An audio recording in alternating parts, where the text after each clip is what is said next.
Diduga tidak sesuai dengan prosedur kepengurusan Yayasan Darun Nujaba Purwokerto bersengketa di Pengadilan Negeri Purwokerto. Penggugat adalah Miftah Reza Notoprayitno, warga Pandak Baturaden, yang menggugat Zainal Abidin Ishak dan 12 orang lain termasuk Ditjen AHU Kementerian Hukum dan HAM.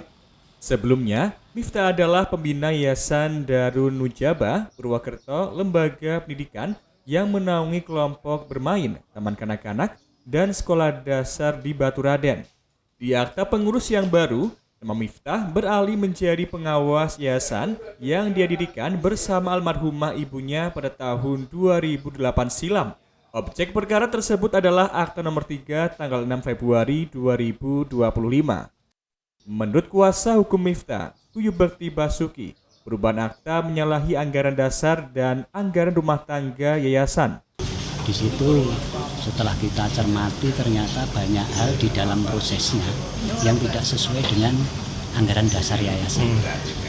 Antara lain terkait mengenai bahwa kalau mau rapat terkait mengenai perubahan pengurus, itu kan harus diadakan rapat pembina. Itu sesuai dengan anggaran dasar.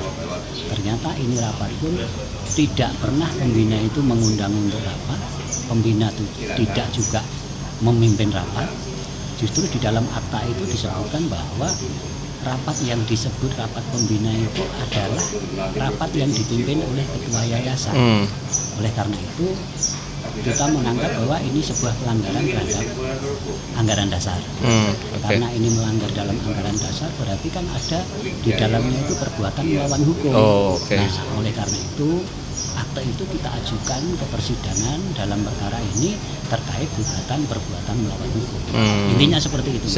Kuasa hukum penggugat Kuyup Bekti Basuki mengatakan kliennya menggugat akta baru tahun 2025 karena proses perubahan akta diduga ada pelanggaran AD dan ART. Penggugat ingin agar hakim menyatakan kepengurusan yayasan yang baru tidak sah dan menyatakan kepengurusan yayasan dengan akta nomor 1 tanggal 22 Juli 2021 memiliki kekuatan hukum tetap. Dalam akta tahun 2021, Miftah sebagai pembina, sedangkan Zainal Abidin sebagai ketua yayasan.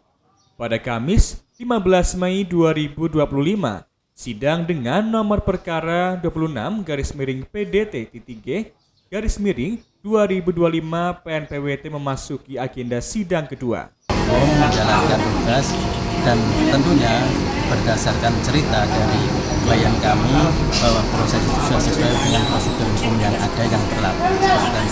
Dan herannya juga kenapa penggugat itu hadir di acara tersebut di rapat pengurus, tapi penggugat malah tidak mengakui hal tersebut. Seperti itu. Selesai sidang, Aditya Surya Kurniawan mengatakan proses yang dilalui terkait dengan perubahan akta kepengurusan sudah sesuai dengan prosedur, termasuk kehadiran penggugat dalam rapat tersebut. Namun, dalam surat gugatan disebutkan, penggugat datang dalam keadaan sakit mata dan hadir memenuhi undangan silaturahmi biasa, bukan rapat membahas pergantian pengurus. Dalam persidangan kedua yang digelar mulai pukul 11 siang, hakim mendorong kedua belah pihak untuk melakukan mediasi terlebih dahulu. Dari Banyumas, Tim Liputan Satelit TV mewartakan.